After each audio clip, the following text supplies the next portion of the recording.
Olá, turminha, como vocês estão?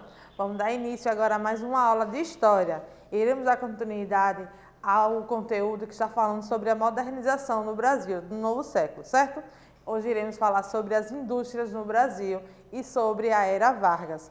Peguem o módulo de vocês e vamos começar a nossa aula. Então, turma, nós vimos que no início do período republicano, o crescimento da industrialização no Brasil ocorreu principalmente na atual região sudeste do país. Por que isso aconteceu?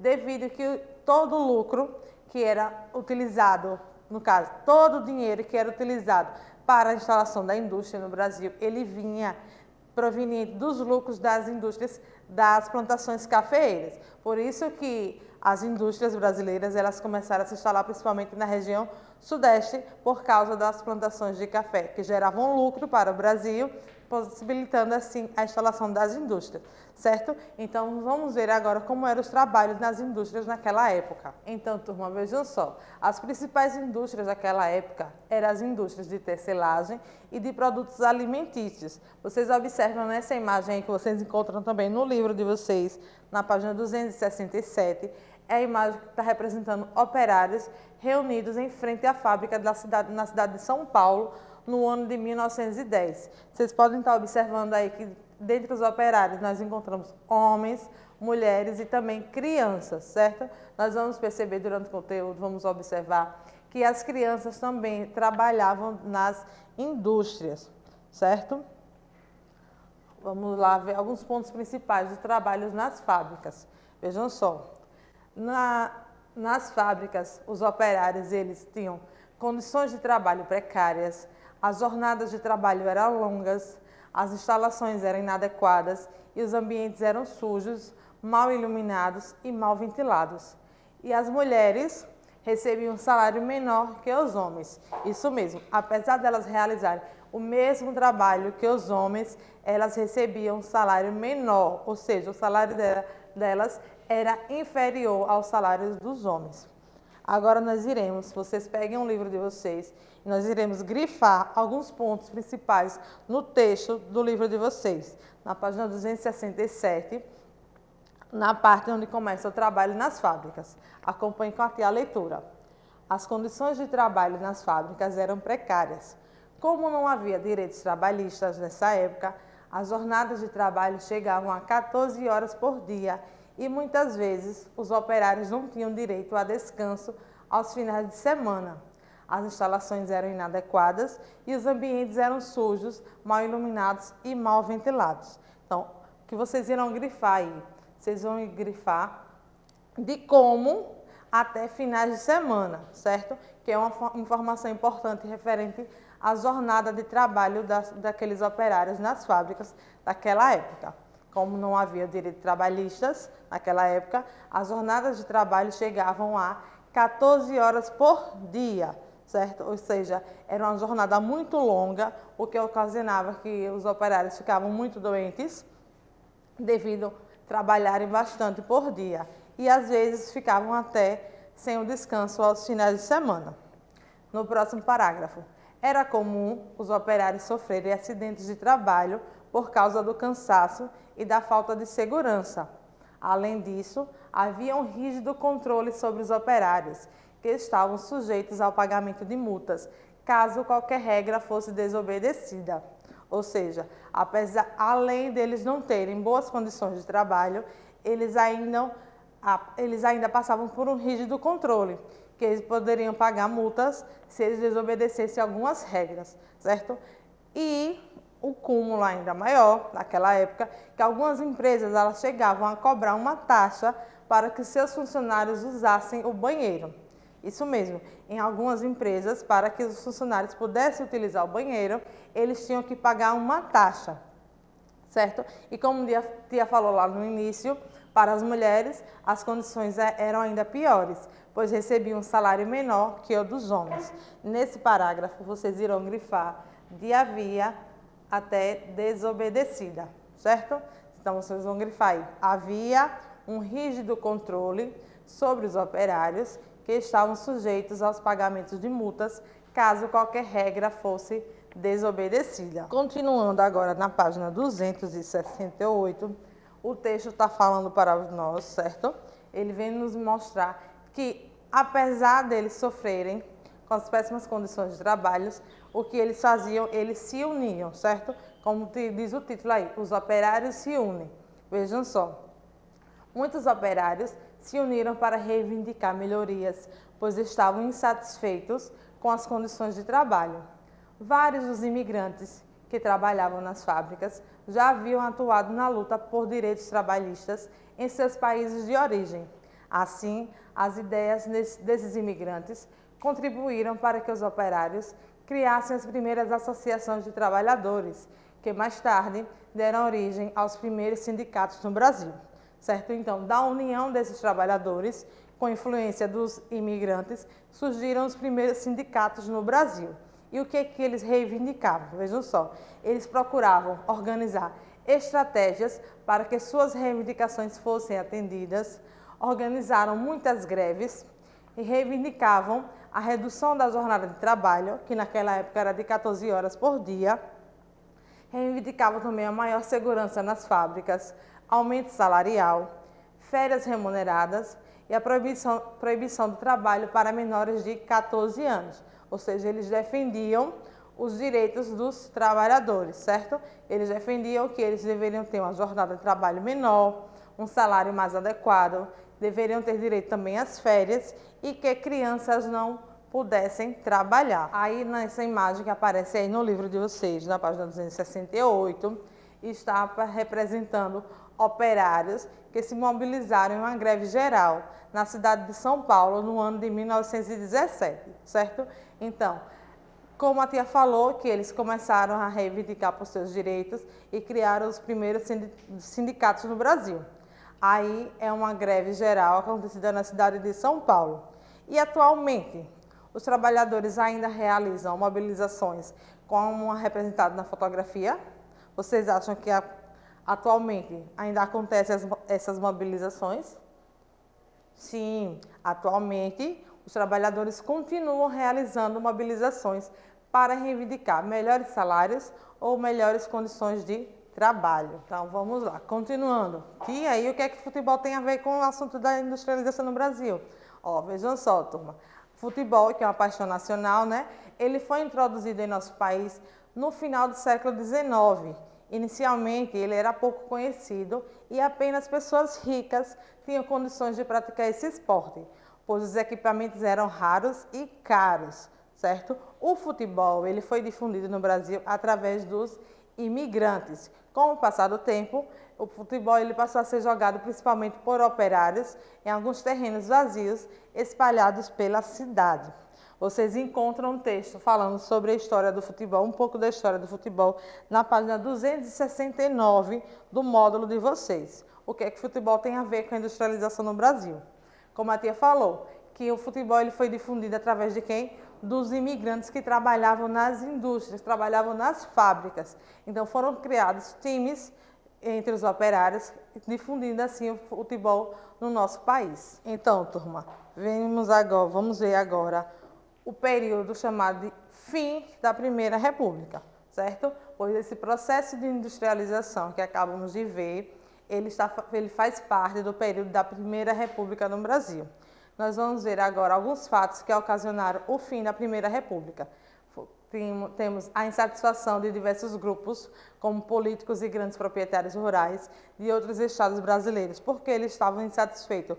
Porque eles não queriam mais a hegemonia política dos cafeicultores, no caso da política do café com leite, onde apenas os mineiros e os paulistas governavam, se revezavam no poder, certo? E temos também o fim da aliança entre paulistas e mineiros, a criação da Aliança Liberal entre os políticos dos estados do Rio Grande do Sul e da Paraíba, aconteceram as eleições e o ponto principal que pôs fim à Primeira República foi a Revolução de 1930. Certo? Acompanhe no livro de vocês agora. Vocês não estão precisando estar grifando também alguns pontos principais. Vejam só. O predomínio político de paulistas e mineiros durante a Primeira República gerou a insatisfação de diversos grupos, como políticos e grandes proprietários rurais de outros estados brasileiros. Esses grupos pretendiam ter uma participação mais efetiva nas decisões políticas do país, para conseguir que seus interesses fossem atendidos. Está aí o motivo da insatisfação daqueles grupos políticos que a tia falou há pouco, certo? Vocês irão grifar isso aí. Esses grupos pretendiam ter uma participação mais efetiva nas decisões políticas do país para conseguir que seus interesses fossem atendidos. Continuando a leitura. A aliança entre paulistas e mineiros foi desfeita quando os políticos paulistas, em vez de apoiar um candidato mineiro nas eleições presidenciais de 1930, lançaram seu próprio candidato, Júlio Prestes, ou seja, a aliança entre paulistas e mineiros se desfez porque os paulistas, eles lançaram o próprio candidato nas eleições presidenciais, que foi Júlio Prestes, certo? Os mineiros, descontentes com a situação, aliaram-se aos políticos dos estados do Rio Grande do Sul e da Paraíba, formando assim a Aliança Liberal, que lançaram como candidato à presidência da República o gaúcho Getúlio Vargas para as eleições presidenciais. Então, vamos lá grifar esse outro parágrafo aí, da palavra aliança até Júlio Prestes, certo? As eleições foram vencidas por Júlio Prestes, porém, os membros da Aliança Liberal não reconheceram derrota, acusando os paulistas de cometerem fraudes eleitorais. Antes que Júlio Prestes tomasse posse do cargo de presidente, os membros da Aliança Liberal organizaram um golpe, vejam só, turma, mais um golpe que aparece aí na história do nosso país, certo? Com esse golpe eles assumiram o poder e colocaram Getúlio Vargas no governo. Esse golpe ficou conhecido como a Revolução de 1930, que pôs fim à Primeira República. Vocês devem estar grifando aí também, ó, a parte onde tem a Aliança Liberal, que lançou a candidatura do gaúcho Getúlio Vargas para as eleições presidenciais. E no último parágrafo, membros da Aliança Liberal organizaram um golpe e assumiram o poder, colocando Getúlio Vargas no governo, que aconteceu a Revolução de 1930, pondo fim à Primeira República. Então, vejam só o que foi a Revolução de 1930. Até o ano de 1930, vigorava no Brasil a República Velha, conhecida hoje como o primeiro período republicano brasileiro, ou Primeira República. Como características principal, centralizava o poder entre os partidos políticos e a conhecida aliança política Café com Leite, entre São Paulo e Minas Gerais. A República Velha tinha como base a economia cafeeira e, portanto, mantinha fortes vínculos com os grandes proprietários de terra. De acordo com as políticas do Café com Leite, existia um revezamento entre os presidentes apoiados pelo Partido Republicano Paulista, PRP, de São Paulo, e o Partido Republicano Mineiro, PRM, de Minas Gerais. Os presidentes de um partido eram influenciados pelo outro partido. Assim, dizia-se nada mais conservador que um liberal no poder. Ou seja, nessa revolução, até o ano de 1930, apenas governava no país os candidatos dos políticos referentes aos paulistas, e dos mineiros também, do Partido Republicano Mineiro e o Partido Republicano Paulista. Então, turma, veja só, após o fim da Primeira República, começa um novo período na história brasileira, a Era Vargas, certo? Aí na imagem vocês podem estar observando Getúlio Vargas cumprimentando a população a caminho do Rio de Janeiro para assumir o governo em novembro de 1930. E o que foi a Era Vargas? A Era Vargas foi um período em que Getúlio Vargas governou o Brasil por 15 anos, de forma contínua, do ano de 1930 a 1945. Esse período foi um marco na história brasileira, em razão das inúmeras alterações que Getúlio Vargas fez no país, tanto sociais quanto econômicas. A era Vargas teve início com a Revolução de 1930, onde expulsou do poder a oligarquia cafeeira. Vejamos agora alguns itens que fazem parte dessa época de Getúlio Vargas no poder. Centralização do poder, fechamento do Congresso Nacional, substituição dos governantes de vários estados, Revolução Constitucionalista e a Constituição de 1934, certo? Que agora vai mostrar para vocês algumas partes que vocês devem grifar aí no livro de vocês, na página 272. Vejam só, Getúlio Vargas no poder. Após assumir o governo, Getúlio Vargas procurou centralizar o poder em suas mãos, tomando medidas autoritárias. Ele fechou o Congresso Nacional e substituiu os governantes de vários estados por pessoas de sua confiança. Essas medidas provocaram reações contra o governo de Vargas. Em 1932, teve início em São Paulo a Revolução Constitucionalista, um movimento que exigia a elaboração de uma nova Constituição para o país. Então, turma, desses dois parágrafos aí, vocês devem estar grifando aí no livro de vocês. No primeiro parágrafo, de após até vários estados, certo? Que está falando sobre a centralização do poder, onde Getúlio Vargas, ele mantinha o poder de todo o Brasil nas mãos deles. Com isso, ele acabou fechando o Congresso Nacional e substituiu os governantes de vários estados. Ou seja, ele colocou no poder, para governar os estados, pessoas que eram da confiança dele. Ou seja, pessoas que iriam fazer tudo o que ele pedisse, certo? E vão estar grifando aí também, de 1932 até a palavra país, que está falando sobre o início da Revolução Constitucionalista que aconteceu em São Paulo. Vejamos agora aí nessa imagem, que aparece no livro de vocês também, de alguns soldados durante essa revolução que aconteceu na cidade de São Paulo no ano de 1932. A Revolução Constitucionalista foi derrotada pelo governo, mas Getúlio Vargas não ignorou as exigências do movimento. No ano seguinte, uma Assembleia Constituinte foi convocada para elaborar uma Constituição, que foi finalizada em 1934. Ou seja, o governo venceu, né, essa Revolução Constitucionalista, porém, ele não ignorou todos os desejos, todos os pedidos que essa revolução tinha, certo? Na Constituição de 1934, uma série de mudanças foi aprovada. Vamos ver agora o que aconteceu durante essas mudanças. Quais foram essas mudanças? Então, foi instituído o voto secreto, as mulheres começaram a ter o direito ao voto, o trabalho de pessoas menores de 14 anos foi proibido, tornou obrigatório e gratuito o ensino primário no país e algumas antigas reivindicações dos trabalhadores foram atendidas, tais como a jornada de trabalho, que eram de 14 horas, passaram a ter 8 horas diárias.